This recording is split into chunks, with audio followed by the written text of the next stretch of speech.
The emergency alert pierced the quiet of the International Space Defense Command at 300 hours. Dr. Sarah Chen, lead sinolinguist, jolted awake in her office, datapads sliding from her lap. The holographic display above her desk flickered to life, showing an incoming transmission unlike anything humanity had ever received. The message came in perfect English, though the voice carried harmonics impossible for human vocal cords to produce. To any who can hear us, we are the Arthurian people. Our civilization faces extinction. The Dominion Empire pursues our last refugee fleet. We've traversed 17 solar systems seeking sanctuary. Please, we've detected your civilization's quantum signatures. You may be our final hope. Sarah's fingers flew across her console, running authentication protocols while simultaneously alerting the ISDC's command staff. Within minutes, Admiral Marcus Rodriguez strode into the communications center, his dark eyes fixed on the swirling patterns of light that accompany the alien transmission. "Analysis, Dr. Chen," he asked, voice steady despite the historic nature of the moment. "The transmission's authentic, sir. They're broadcasting from just beyond Saturn's orbit, a fleet of approximately 300 vessels. Energy signatures suggest they're running on minimal power." And she paused, checking another reading. There are pursuit vessels about 6 light hours behind them. The Admiral nodded slowly, decades of military experience evident in his measured response. "Open a channel." Sarah's hands shook slightly as she established the connection. This wasn't just first contact. This was first contact with a civilization in crisis, and humanity's response would define them in the cosmic community. "This is Admiral Marcus Rodriguez of Earth's International Space Defense Command. We receive you, Aetherian people. Please identify yourself and clarify your situation." The response came immediately, accompanied by a visual transmission. The being on screen was humanoid, but their skin held a subtle iridescence, like mother of pearl, and their eyes were compound structures that seemed to reflect the entire spectrum of visible light. "I am High Guardian Lyra, leader of the Aetherian refugee fleet. Admiral Rodriguez, we," her voice caught, an all-too-human display of emotion, "we have spent the equivalent of 3 of your Earth years running from the Dominion. They seek to harvest our world's resources and enslave our people. Those who resist are eliminated. We were once billions. Now we number less than 1 million." The Admiral's jaw tightened. "And these pursuit vessels?" "A Dominion hunter fleet. Their ships are faster, better armed. We've survived only through our knowledge of spatial mechanics and our ability to predict quantum pathway corridors. But we're running out of energy, out of options, and..." Lyra's composite eyes dimmed, out of hope. Sarah watched as Admiral Rodriguez processed this information. Humanity had barely established colonies on Mars and Luna. Their most advanced ships were crude compared to what they were seeing on their screens. Offering help could paint a target on Earth that humanity wasn't technologically prepared to face. But then Lyra spoke again, her words carrying the weight of desperation. "We understand if you cannot help. Many other civilizations have turned us away, fearing the Dominion's reprisal. We ask only for enough energy to make one more jump, to try one more system." Admiral Rodriguez straightened, his decision visible in his bearing before he spoke. "High Guardian Lyra, humanity has a long history of taking in those fleeing persecution. We're not the most advanced civilization you've encountered, but we've never turned away those in genuine need. Begin moving your fleet into the inner solar system. We'll coordinate with our lunar bases to prepare emergency accommodation for your people." The relief in Lyra's expression was profound, but Sarah noticed the Admiral wasn't finished. "And High Guardian, we don't just offer sanctuary. Earth stands ready to help you fight back against this Dominion. Humanity has its own long history of resisting tyranny. We may not have the most advanced technology, but we have other qualities that have served us well in desperate times." For the first time, a hint of hope appeared in Lyra's ethereal features. "What qualities are those, Admiral?" Rodriguez smiled grimly. "Determination, ingenuity, and a particularly strong dislike for bullies, no matter what galaxy they're from. Welcome to Earth, High Guardian. Let's show the Dominion what happens when they push both our peoples too far. As the transmission ended, Sarah realized she was witnessing more than just first contact. This was the moment humanity stepped onto the galactic stage, not as conquerors or victims, but as defenders of the desperate and defiant allies against tyranny. The next few hours were a blur of activity as Earth's governments were notified and emergency protocols activated.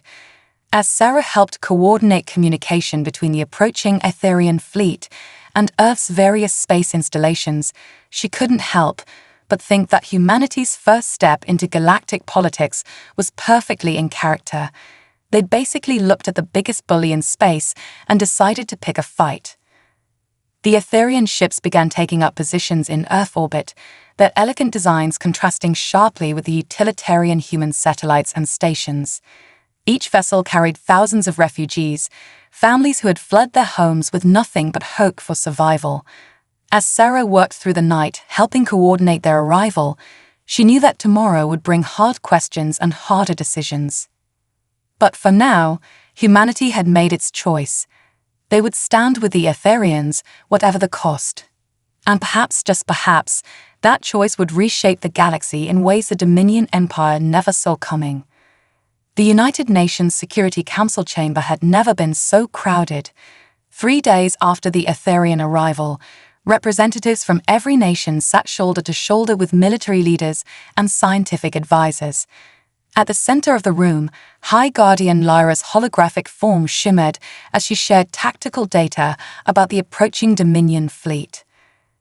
Their primary battle group consists of 300 warships, each carrying approximately 5,000 drone fighters. Lyra's voice was steady, but her iridescent skin had dulled with exhaustion. Their technology exceeds ours in every measurable way. They've conquered 17 civilizations more advanced than Earth in the past decade alone. General Zhang Wei of the Chinese Space Force leaned forward.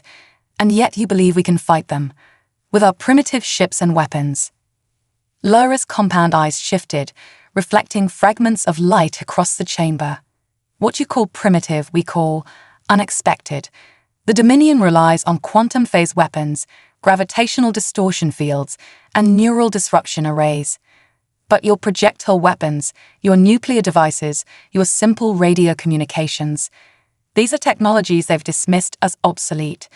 They have no defenses against them because they never imagined they'd need them. Admiral Rodriguez, standing beside the hologram, nodded. Like bringing a knife to a gunfight, except they've forgotten knives can still kill. The UN Secretary-General, Dr. Amara Okoro, raised a hand for silence as murmurs filled the chamber. We've heard the tactical assessment. Now we must decide. The Dominion fleet will reach our solar system in approximately 2 weeks. They've transmitted their demands. Surrender the Etherians or face extinction. We must vote. Sarah Chen, seated among the scientific advisors, watched as the chamber erupted in debate. The Russian representative argued for neutrality, suggesting Earth could claim ignorance of the Etherians' nature. The Brazilian delegate countered with humanity's moral obligation to help refugees. Back and forth the arguments flew, each nation weighing survival against principles. Then a quiet voice cut through the chaos. Dr. James Nkosi, South Africa's representative, stood slowly. As Earth's leading expert on historical genocide, his words carried special weight.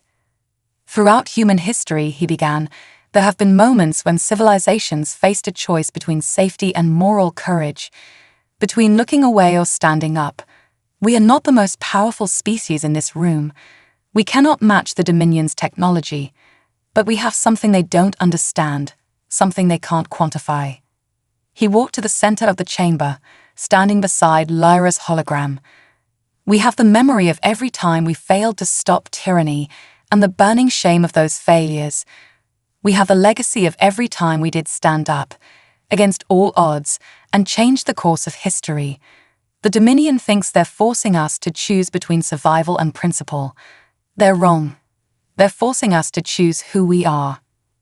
Sarah watched as his words settled over the assembly. She saw the Iranian representative nod slowly, the American delegate straighten in her chair, the Japanese prime minister lean forward with newfound resolve. The vote, when it came, was unprecedented in UN history. Unanimous. Earth would fight. The next 48 hours transformed the planet. Ancient rivalries were set aside as humanity united against an external threat. Military commands integrated, scientific teams collaborated, and industrial capacity was redirected toward war production. The Eartharians, witnessing this transformation, were stunned by its speed and scope. In orbit, Lara worked with Earth's scientists to adapt Eartharian technology to human vessels. Their refined energy weapons proved compatible with Earth's crude but robust power systems. Human nuclear weapons, when enhanced with Eartharian quantum triggers, became capable of disrupting Dominion shield harmonics. But the real breakthrough came from an unexpected source. Dr. Maya Patel, a computer systems engineer from India, discovered that Earth's obsolete digital systems were completely invisible to Dominion quantum sensors. While the enemy searched for advanced AI networks and quantum computation arrays, human forces could coordinate using simple radio waves and binary code. They've evolved past our level of technology, Maya explained during a strategy session, but that means they've also evolved past our methods of warfare. They're looking for threats they understand. We'll show them threats they forgot could exist. Sarah found herself working 18-hour days, helping integrate human and Eartharian communication systems. The aliens' language was beautiful in its complexity, but it was their growing understanding of human idioms that fascinated her. "Your people have a saying," Lyra mentioned one evening as they worked. "The bigger they are, the harder they fall. We never had such expressions. We never imagined standing against something bigger than ourselves." Sarah smiled. "That's humanity's specialty. We've been punching above our weight class since we climbed down from the trees." As the deadline approached, Earth's combined fleet took shape. Retrofitted cargo ships carried makeshift nuclear launchers. Passenger liners became troop transports.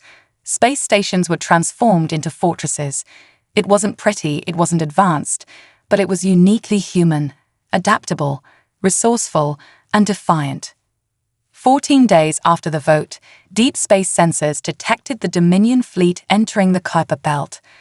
Their ships were massive, geometric perfection, rendered in dark metal and energy fields. They moved with the confidence of predators who had never known defeat. In the ISDC command center, Admiral Rodriguez watched their approach on the main display. Beside him, Lyra's form flickered with nervous energy. "They're jamming all quantum communications," she reported. "They expect us to be blind and deaf." Rodriguez keyed his radio. Simple, reliable radio. "All Earth forces, this is command. The enemy thinks they know what they're facing. They think they can calculate the outcome based on technology and numbers. They're about to learn that humanity doesn't play by their rules. We never have." He turned to Lyra, his expression grim but determined, ready to show them why they should have left your people alone. For the first time since her arrival, Lyra's skin brightened to its full iridescent glory. "Ready, Admiral. And thank you. Whatever happens next, know that humanity has already done more than any other civilization dared." "Oh, we're just getting started," Rodriguez replied, watching as the first wave of Dominion ships entered firing range. "This is where humanity shows the galaxy what we do best, the impossible." The battle for Earth was about to begin, and with it, the galaxy would learn why you should never corner a species that had turned fighting above their weight class into an art form. The first shots of the war weren't fired by the enormous Dominion warships, or even the sleek Eartharian vessels.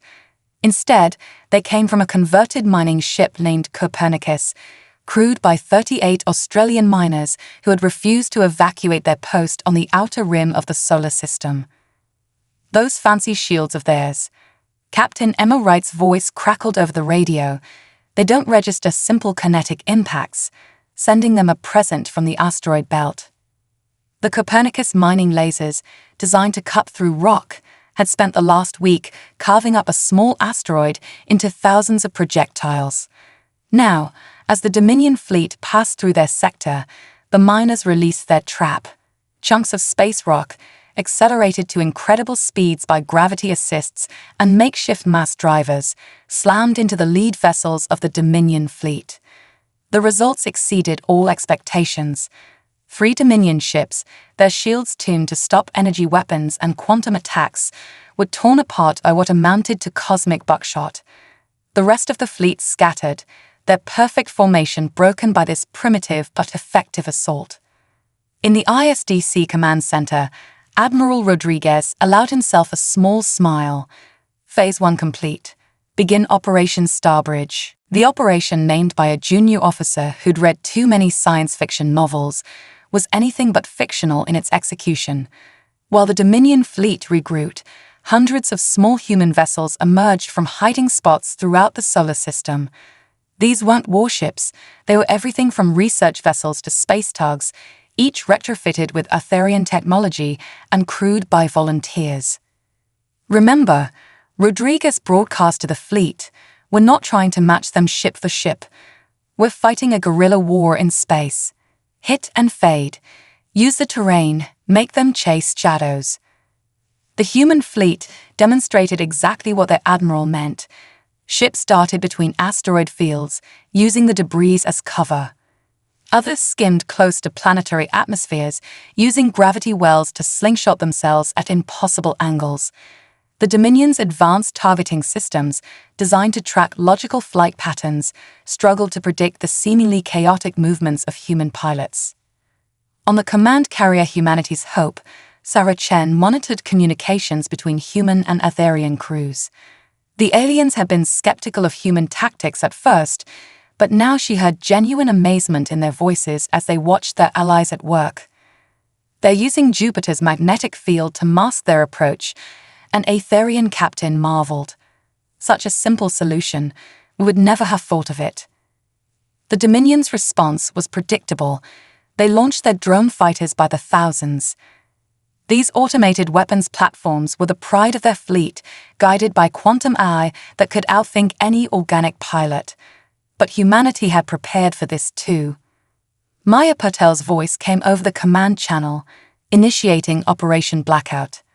From dozens of ships, human forces launched what appeared to be primitive communications satellites.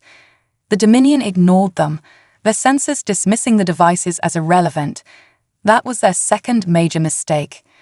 The satellites activated, flooding local space with old-fashioned radio waves, microwave emissions, and electromagnetic noise. The Dominion's quantum-entangled drone network, dependent on absolute clarity for coordination, suddenly found itself drowning in what amounted to cosmic static. Drone fighters began colliding with each other, their sophisticated programming unable to cope with signal interference that any human pilot from the 21st century would have found familiar. In the chaos, human and Arthurian ships struck with devastating effectiveness. "Status report," Rodriguez demanded, watching the tactical display as hundreds of enemy drones winked out of existence. "Drone effectiveness down by 60%, his tactical officer reported. They're trying to adapt, but every time they shift frequencies, we flood that band too. Dr. Patel's team is staying ahead of them." The Admiral nodded. "Begin Phase 3. Let's show them why they shouldn't have ignored our nuclear technology." This was the riskiest part of the plan. Modified nuclear devices, enhanced with Arthurian quantum triggers, were launched toward the largest Dominion vessels. The enemy's sensors detected these immediately, but their response proved their undoing. Their shields, designed to handle any known weapon, shifted to maximum power. That's when the warheads split open, not to detonate, but to release their real payload, billions of microscopic particles of radioactive material. The Dominion's energy shields, operating at peak power, acted like electromagnetic nets, catching and holding the particles close to their hull. "Their shields are now their weakness," Lyra observed, her voice tight with excitement. The radiation would interfere with their quantum field generators. Sure enough, within minutes, the massive Dominion ships began experiencing system failures. Their perfect shields flickered and failed as radiation disrupted their power distribution networks. They had prepared for every advanced weapon humanity might have acquired from the Etherians, but not for humanity weaponizing their own protective systems against them. The battle wasn't over. The Dominion fleet still outnumbered and outgunned the defenders, but their aura of invincibility was shattered. Their formations were broken, their drone fighters were half-blind, and now their largest ships were compromised by what they had dismissed as primitive nuclear technology. In the command center, Sarah watched as human ingenuity continued to reshape what should have been a hopeless battle. Cargo ships used their magnetic grapples to redirect asteroid fragments as weapons. Research vessels turned their atmospheric sampling arrays into impromptu electronic warfare platforms. Even civilian space tugs found a role, using their powerful engines to generate debris fields that forced Dominion ships to alter course. "They're falling back," someone announced. "The entire eastern flank is retreating." Admiral Rodriguez studied the tactical display grimly. "They're not retreating. They're regrouping. This was just their first wave, a test of our defenses. The real battle is still coming." He turned to address his staff. "But we've proven something critical today. They can be hurt. They can be surprised. And most importantly, they can be beaten. Get me a damage assessment and prepare for Phase 4.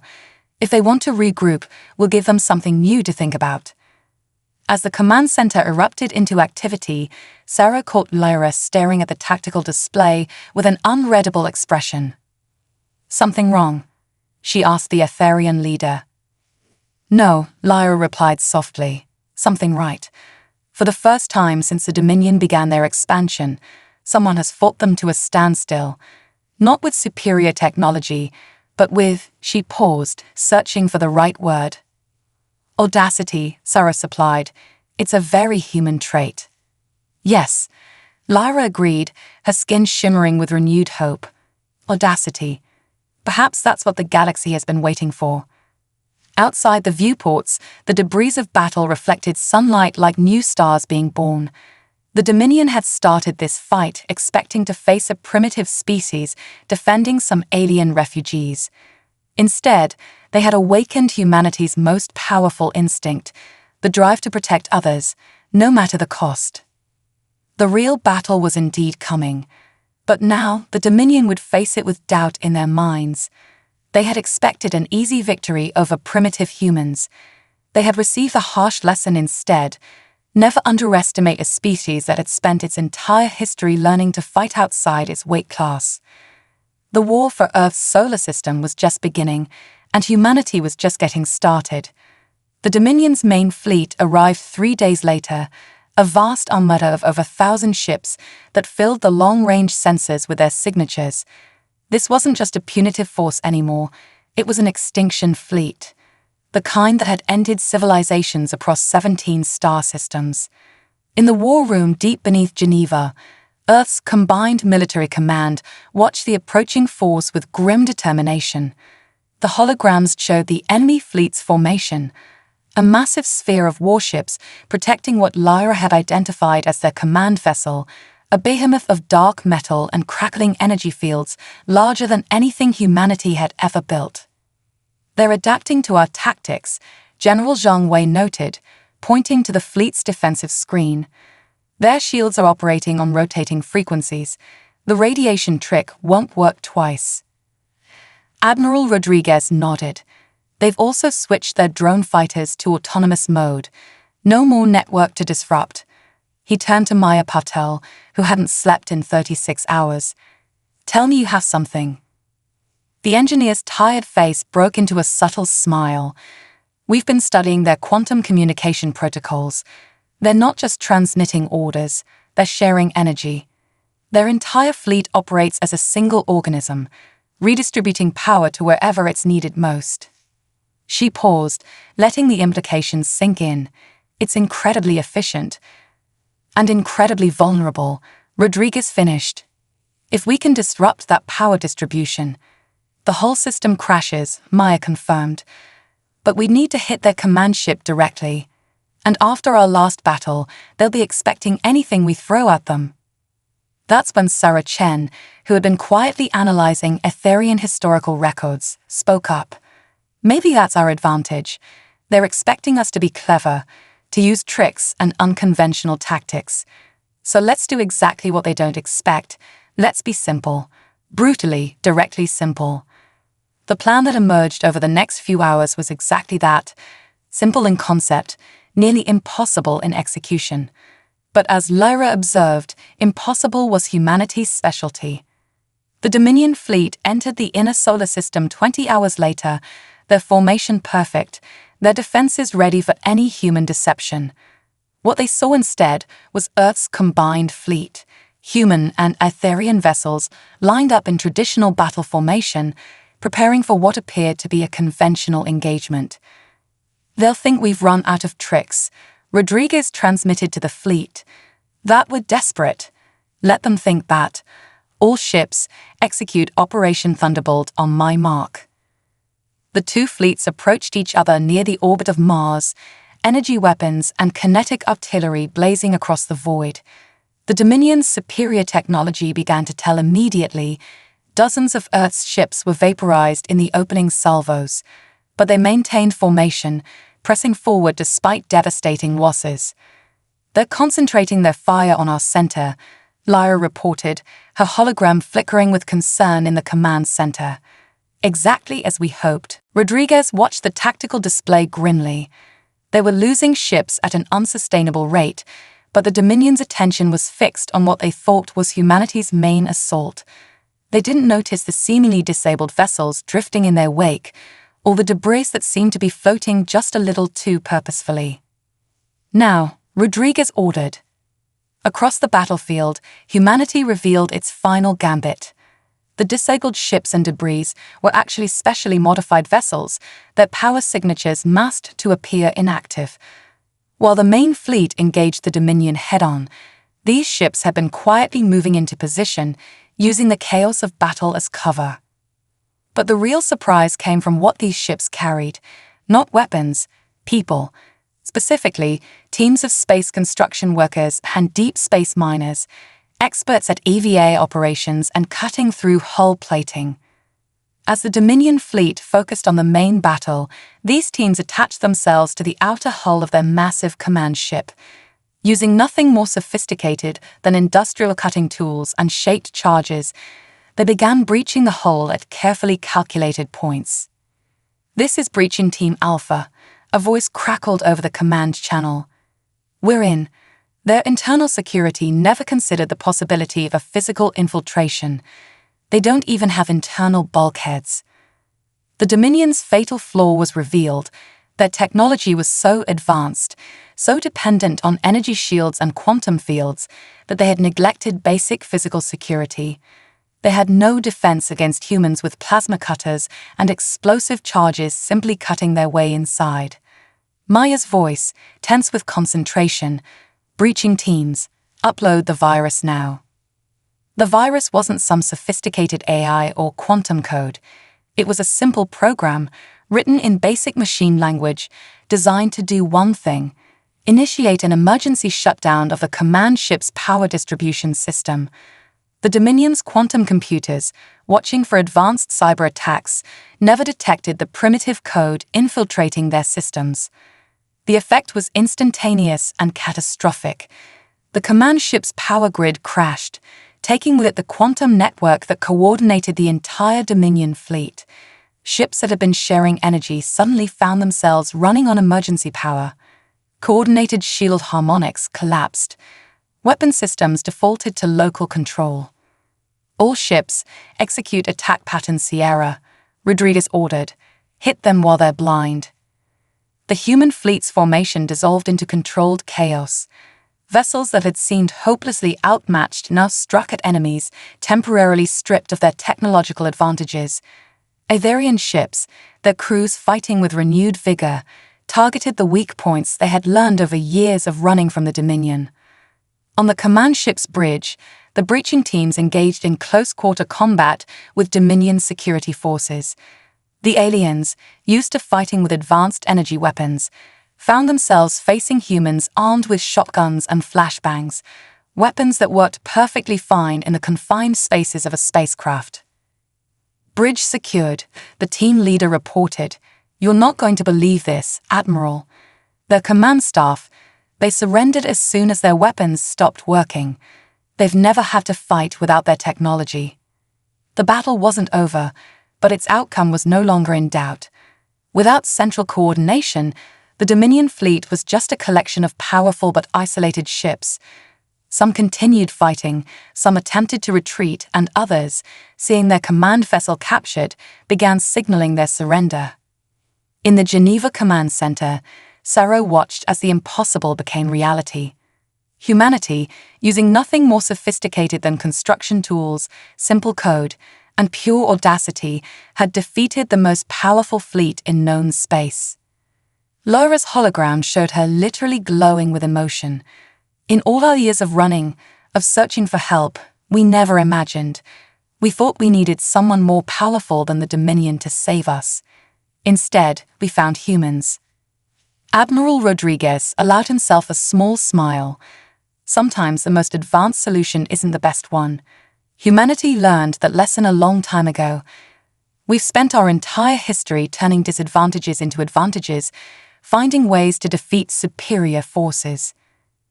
As the battle wound down, with more Dominion ships surrendering by the minute, Sarah couldn't help but think about how this would change the galaxy. Humanity had just announced its presence on the galactic stage in the most dramatic way possible, by defeating an undefeated empire using little more than ingenuity and determination. "What happens now?" she asked Lyra. The Etherian leader's compound eyes reflected the tactical display, where human and Etherian ships were now accepting the surrender of Dominion vessels. Now the galaxy learns what we learned, that sometimes the most powerful force isn't the most advanced technology or the largest fleet. Sometimes it's simply the courage to stand up and fight, even when victory seems impossible. Outside Earth's atmosphere, the debris of battle orbited like a new ring system, a testament to both the cost of the victory and the price humanity was willing to pay to defend their allies. The Dominion Empire had thought they were punishing a primitive species for harboring refugees. Instead, they had awakened a force they never expected, a civilization that had turned fighting against the odds into an art form. The galaxy would never be the same. 6 months after the Battle of Earth, the grand chamber of the newly established Galactic Concordat hummed with activity. Representatives from 200 civilizations had gathered on neutral ground, a massive space station constructed in orbit around Saturn, built through the combined efforts of human engineers and Etherian architects.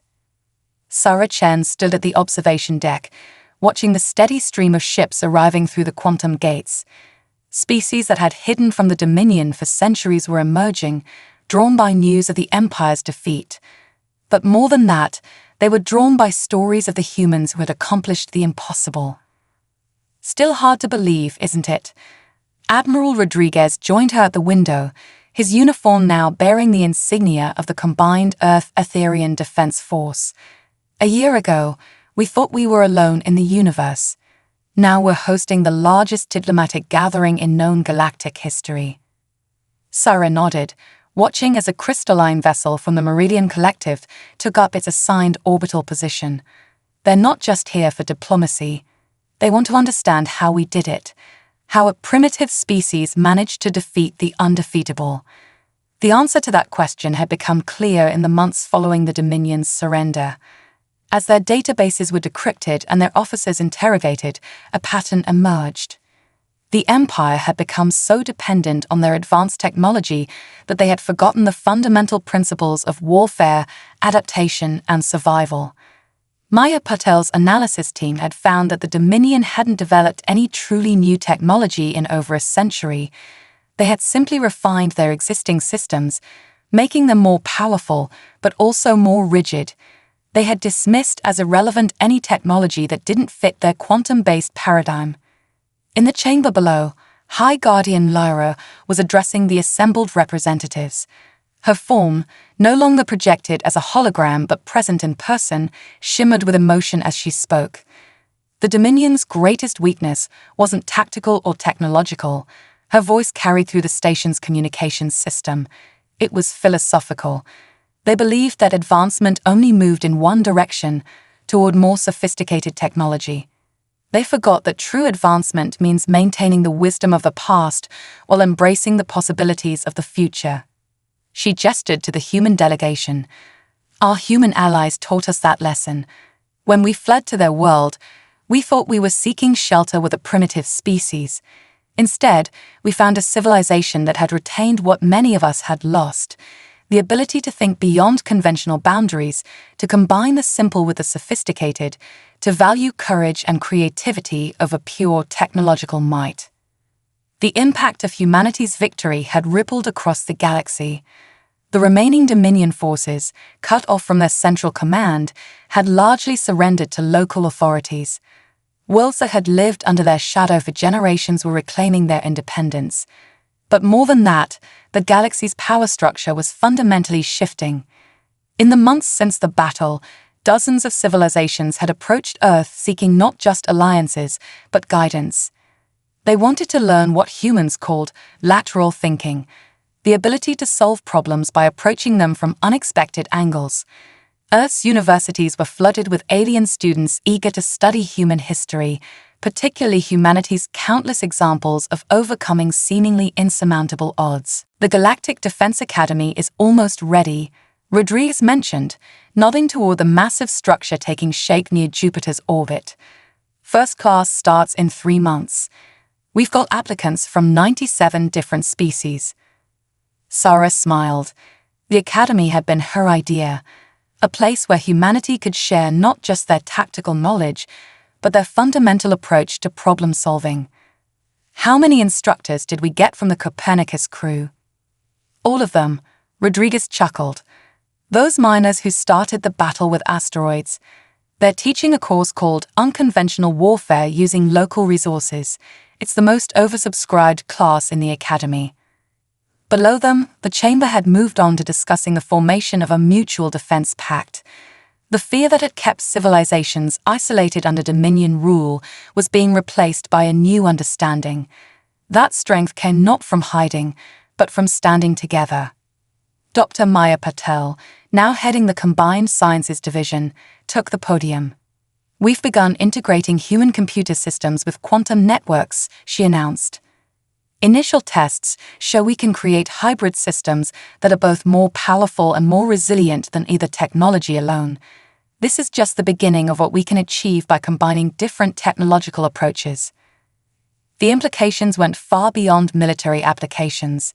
Human medical techniques, considered primitive by many advanced species, were proving remarkably effective when combined with alien biotechnology. Earth's environmental preservation methods, developed through centuries of trial and error, were being studied by species facing similar challenges on their homeworlds. As the session concluded, Sarah noticed a group of young Etherian children watching Earth's representatives with undisguised awe. They were part of the first generation that would grow up without fear of the Dominion, thanks to humanity's intervention. You know what the best part is? Rodriguez said, following her gaze. Those kids will grow up knowing that when their people cry for help, someone answered. That's going to change how they see the universe. Sarah thought about the message they had received that night in the ISDC command center just 1 year ago. A desperate plea from a dying civilization, answered by a species that refused to look away from others' suffering, refused to accept that fighting back was hopeless. We did more than defeat an empire, she realized. We showed the galaxy a different way to exist. Not just surviving, but standing together. Fighting back against tyranny, no matter the odds. As if to emphasize her point, a new ship emerged from the Quantum Gate, a vessel of obvious Dominion design, but now bearing the markings of the resistance forces that had risen up in the Empire's former territories. They too had learned humanity's lesson, that no power was truly invincible, that courage and creativity could overcome even the most advanced technology. The galaxy was entering a new age, one shaped not by fear and isolation, but by cooperation and innovation. And at its heart was humanity, not the most advanced species, not the most powerful, but perhaps the one that had retained something even more valuable: the unshakable belief that standing up for others was worth any risk, and that impossible odds were just a challenge waiting to be overcome. As the endless stream of ships continued to arrive, each bearing representatives eager to join this new galactic community, Sarah remembered something Lyra had said during the darkest hours of the battle. Sometimes the universe doesn't need another advanced civilization. Sometimes it needs a civilization that remembers how to be brave.